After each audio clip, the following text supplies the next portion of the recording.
Bonjour Sandra. Bonjour Lorraine. Aujourd'hui, tu as choisi de nous parler d'un sujet très intéressant sur lequel tu accompagnes pas mal de sportives. Ce sont et sportifs, mais là on parle plutôt des sportives. Ce sont les troubles du comportement alimentaire, qu'on appelle aussi TCA en abrégé. Et en fait, ce qui est intéressant, c'est que on a plus ou moins tout en tête peut-être les cas un peu spécifiques et stéréotypés d'anorexie, boulimie. Mais en fait, les TCA, ça se résume pas à ça. Et donc, tu vas nous expliquer ça au travers de deux histoires que tu as choisi de partager avec nous. Effectivement. Alors pour commencer, c'est important de prendre conscience du fait que le sport et les troubles des comportements alimentaires aiment quand même beaucoup se mettre en couple. Et depuis quelques années, moi j'ai de plus en plus de sportives en fait qui me sollicitent à ce sujet-là parce qu'elles ont des rapports vraiment très complexes et avec leur corps et avec l'alimentation. Alors effectivement, je dirais pour heureusement une majorité d'entre elles, on n'est pas dans les cas les plus graves d'anorexie et de boulimie, dans les stéréotypes qui sont véhiculés par les médias. Mais on est quand même dans des troubles du comportement alimentaire ou dans des troubles des conduites alimentaires. Alors moi j'aime bien voir ça finalement pas, pas sur des extrêmes, mais comme un petit peu sur un continuum, j'ai envie de dire, où voilà, il y a plus ou moins de troubles de ce côté-là. Ouais, c'est vraiment important quand même, je pense, d'en avoir conscience aussi pour pouvoir identifier si jamais on est peut-être un peu à risque, on a peut-être des comportements qui sont pas forcément très sains. Et on se serait peut-être pas senti concerné en fait si on n'avait pas en tête des exemples qui sont un peu plus fins, on va dire. Oui, complètement. Complètement. Et puis, du coup, le sport joue souvent un rôle important dans les troubles du comportement alimentaire, mais ce rôle n'est pas toujours le même. Et c'est là que je voulais utiliser finalement deux histoires différentes pour bien se rendre compte à quels endroits ça peut jouer. Très bien, alors on commence avec l'histoire de Manon. Oui, alors Manon, quand elle vient me voir, elle a 25 ans et elle fait du cyclisme à haut niveau. Et en fait, ce qui s'est passé pour elle, c'est que au départ, comme beaucoup, elle a souhaité perdre du poids pour être plus performante à vélo. Son entraîneur l'avait encouragée dans ce sens-là. Elle a toujours entendu que finalement à vélo, plus on était légère, plus on était performante, notamment en montée. Et puis dans les stages nationaux auquel elle prenait part, elle s'était rendue compte souvent que finalement les autres filles mangeaient dans des proportions bien inférieures aux siennes. Et donc tout ça, ça l'a encouragée à se lancer dans un régime où elle a commencé un petit peu à se restreindre et à contrôler son alimentation. Alors au début, tout s'est très bien passé. Elle a effectivement perdu assez rapidement 4 kilos. Et puis les résultats ne se sont pas fait attendre. En termes de performance, effectivement, on a été dans le bon sens et ce qui l'a encouragée à continuer. Parce que elle, forcément, et ça c'est un point hyper important, elle s'est dit, c'est parce que j'ai perdu du poids que je suis meilleure à vélo. Alors qu'à mon sens, c'est peut-être finalement beaucoup plus complexe que ça, mais elle a fait cette attribution-là. Et donc, comme toute entre guillemets, toute sportive de haut niveau qui se respecte, et ben elle est partie là aussi dans le toujours plus. Et de plus en plus, elle a, je dirais, restreint encore ses prises alimentaires, contrôler, calculer les calories, voilà. Et elle s'est mise finalement à se peser tous les jours, à utiliser une application. Voilà. Et jusque-là, j'ai envie de dire, ça se passait plutôt bien. Disons que ouais, ça allait dans le sens qu'elle l'espérait, on va dire, Oui, oui, mais quelque chose me dit que l'histoire continue pas si bien que ça. voilà, effectivement, c'était, on va dire, c'était trop beau pour pouvoir durer. Et c'est souvent ça hein, qui est compliqué, c'est que au départ, tout se passe bien, c'est encourageant, on a même l'impression que on contrôle bien les choses, on prend confiance en soi, etc. Sauf que là, ce qui s'est passé, c'est qu'au bout de quelques mois, quand même, ce qui a commencé, c'est la fatigue. Voilà, elle a commencé à se sentir de plus en plus fatiguée, et fatiguée de plus en plus souvent aussi. Et cette fatigue l'a rendue irritable. Et du coup, il a commencé à y avoir des tensions avec sa colocataire. Et c'est notamment sa colocataire qui a commencé à pointer un petit peu, je dirais, le problème et à l'encourager à consulter. Et elle se rendait bien compte aussi que les sorties entre amis, notamment, devenaient de plus en plus rares. Pourquoi? Parce que les règles que s'imposait Manon au niveau diététique étaient de plus en plus drastiques. Et notamment, elle en était arrivée à ne plus s'autoriser à manger de pizza, de frites, de chocolat, de dessert. Et à partir de là, eh ben forcément, la vie sociale, ça devient compliqué. Donc là, si je comprends bien, ce sont plutôt les autres qui l'ont poussée à venir vers toi. Oui, effectivement, dans un premier temps, je dirais heureusement qu'elle avait des amis, une colocataire attentif. Et ce sont eux qui l'ont vraiment poussée à prendre rendez-vous. Et donc, elle est arrivée un petit peu à reculons, et avec une demande finalement très ambivalente. Mais comme ça arrive fréquemment dans les situations de troubles du comportement alimentaire, en fait, finalement, d'un côté, elle venait en me disant je me rends bien compte qu'il y a des choses qui commencent à poser problème, notamment avec les autres. Et puis la fatigue commence à être désagréable, bien sûr, mais en même temps, elle me disait aussi, quelque part, j'ai pas envie de changer. Parce que je suis quand même convaincue que c'est ce qui me permet d'être aujourd'hui meilleure à vélo et que j'ai très très très peur de reprendre du poids et de dégringoler dans mes performances. Ouais, c'est super ambivalent comme situation. Oui.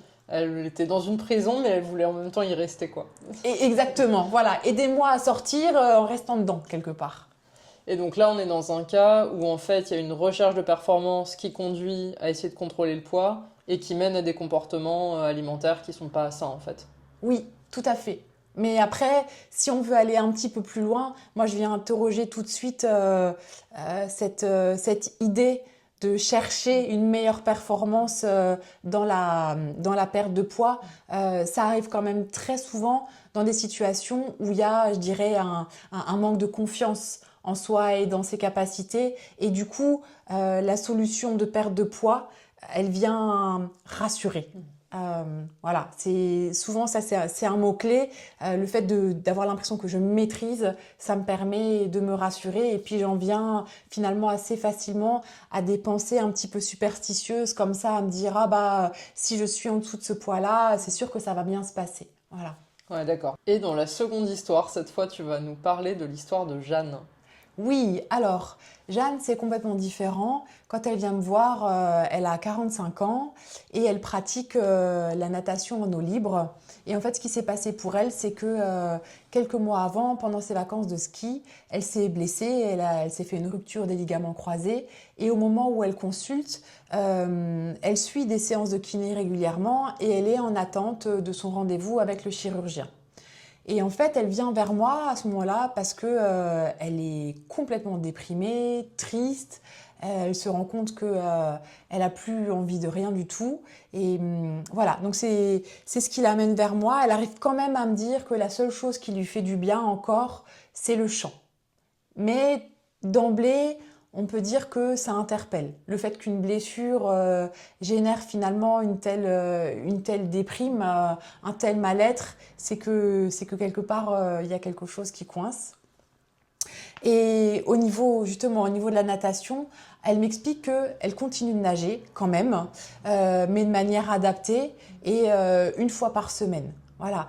Et quand elle m'en parle, ce qui me surprend encore plus, c'est que je perçois aucun plaisir finalement dans ce qu'elle me raconte. Et elle me dit que c'est hyper frustrant parce qu'elle peut pas faire tout ce qu'elle aimerait faire, que en plus, comme elle pratique moins, eh ben, elle est très vite essoufflée. Mais elle dit à un moment, après, bon, j'ai pas le choix, il faut quand même que je fasse au moins ça. Et ce il faut, à un moment, me tombe dans l'oreille et je me demande, mais pourquoi est-ce qu'il faut? Et je le garde en tête, je le mets de côté, je me dis, bon, peut-être qu'il sera utile plus tard dans l'accompagnement. Et est-ce qu'au final, tu arrives à comprendre au fur et à mesure des consultations pourquoi elle est dans ce il faut que je fasse ça? Oui, alors, effectivement, quelques semaines plus tard, à un moment où on discute, elle me dit que finalement, ce qui lui ferait le plus de bien, c'est de chanter davantage, mais que, à nouveau, il faut qu'elle continue de nager parce que sinon, ça va être la catastrophe. Ah, la Voilà, catastrophe, la carrément. catastrophe. Donc effectivement, hein, c'est le mot qui m'interpelle et sur lequel je rebondis et je lui demande de m'expliquer. Je dis mais comment ça, une catastrophe? Et du coup, elle m'explique que ben oui, si elle s'arrête de nager, c'est sûr, elle va prendre 10 kilos d'un coup. Voilà. Et là, pareil, je me dis, ben, 10 kilos juste parce qu'on arrête de nager, a priori, sur le plan rationnel, il n'y a pas de raison. D'autant plus que si on diminue son activité physique, en général, l'appétit va se réguler aussi et on va manger moins. Alors parfois, il y a un petit délai, mais quand même pas suffisant pour que on en vienne à prendre 10 kilos. Et du coup, ben, je lui renvoie que je ne comprends pas. Finalement, cette peur un peu irrationnelle de prendre 10 kilos si elle arrête de nager une fois par semaine. Et du coup, à ce moment-là, finalement, elle trouve le courage de parler vraiment. Et elle m'explique que elle se bat contre son corps depuis ses 16 ans. Elle a fait en réalité déjà des dizaines de régimes.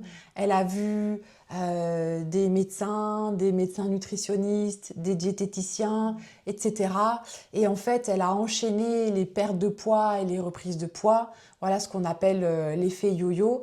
Et à chaque fois, elle a repris plus de poids qu'elle n'en a perdu jusqu'à arriver quasiment à la barre des 100 kilos.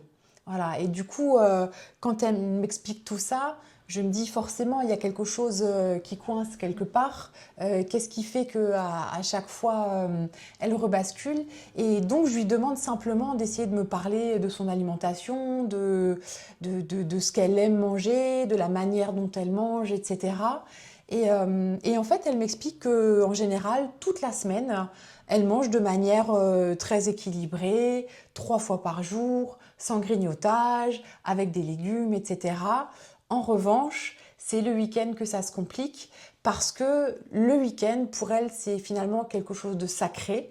Le week-end, c'est le moment de la convivialité avec la famille, avec les amis, avec les voisins. Et pour elle, convivialité, eh ben, ça signifie bien manger. Et là, elle aime vraiment qu'il y ait des gros repas qui soient riches, qui soient bons et dans lesquels on n'ait pas besoin de se contrôler et de se limiter. Et en fait, elle a grandi là-dedans, elle s'est construite là-dedans. Elle vient, elle, d'une famille dans laquelle ben, il y avait souvent des grands rassemblements joyeux autour de la table et on ne se limitait pas. Voilà. Et elle se rend compte en fait hein, que pour elle, c'est quelque chose d'essentiel, que c'est quelque chose d'important et qu'elle n'a pas envie de renoncer à ça. Mais en même temps, elle me dit, finalement, c'est la toute première fois que quelqu'un me pose la question de ma manière de manger, de ce que j'aime, etc. Et ça lui permet de réaliser à quel point c'est finalement c'est cette question de convivialité le week-end qui pose problème. Et bien sûr, là-dedans, le rôle du sport, c'est de venir compenser les excès du week-end. Elle a besoin de ça et s'il n'y a pas, comme elle dit, sa séance déjà un petit peu intensive du lundi soir, eh ben, elle n'arrive pas sur une semaine entre guillemets normale à effacer ses excès du week-end. Voilà, donc c'est pour ça que finalement ça la terrorise de plus nager et c'est pour ça qu'elle se force finalement, alors qu'elle sent bien que finalement, ce qui lui ferait le plus de bien, bah, ce serait de chanter. Hmm. Ah, donc là, on est un peu dans le cas finalement un peu inverse du premier cas, où là, c'est le sport qui est le mécanisme de compensation pour perdre du poids. Oui, tout à fait. Voilà. Et le sport est pratiqué là, pas pour le plaisir qu'il procure dans l'activité, hein, si je reviens aussi à un autre article, mais il vient parce qu'il est simplement un moyen de contrôler le poids. Donc les deux histoires sont quand même assez différentes, mais en même temps, il y a une problématique commune. C'est quoi la problématique? Oui, effectivement, ce qu'on retrouve dans les deux histoires, c'est que ben, on en vient à se couper de soi-même. Voilà, qu'on en vienne à se couper de nos besoins physiologiques dans l'histoire de Manon ou de nos envies véritables dans l'histoire de Jeanne. Voilà. Hein, on se coupe de nous-mêmes et on se rend compte que dans les deux histoires, le sport et l'alimentation, petit à petit, deviennent quelque part, je dirais, des espèces de prisons dorées. Euh, à la fois, on s'en plaint, on dit qu'on a envie d'en sortir parce qu'on y ressent quand même pas mal de culpabilité et puis un fort besoin comme ça de contrôler tout. En même temps, on s'y sent aussi rassuré et souvent valorisé. Voilà. Et c'est justement pour ça, du fait de cette ambivalence, du fait que cette cage, elle soit quand même dorée et qu'on a envie d'y rester, c'est pour ça que en sortir seul, c'est extrêmement difficile et que le mieux, c'est quand même vraiment de consulter et de consulter le plus rapidement possible. Et dans la majorité des cas, un psychologue ou psychologue du sport, mais ça suffit pas. Ça va être bien aussi de combiner avec un médecin du sport qui soit un petit peu averti par rapport à ces problématiques et avec un diététicien du sport. Ouais, donc Voilà. avoir un accompagnement complet. Complètement, ouais. Bon, c'est intéressant, je pense, à savoir. Et donc, si vous vous êtes un peu retrouvés dans ces deux histoires ou des histoires un peu liées, bah, n'hésitez pas à suivre les conseils de Sandra et à aller consulter. À bientôt pour de nouvelles interviews et de nouveaux conseils sur la sportive outdoor.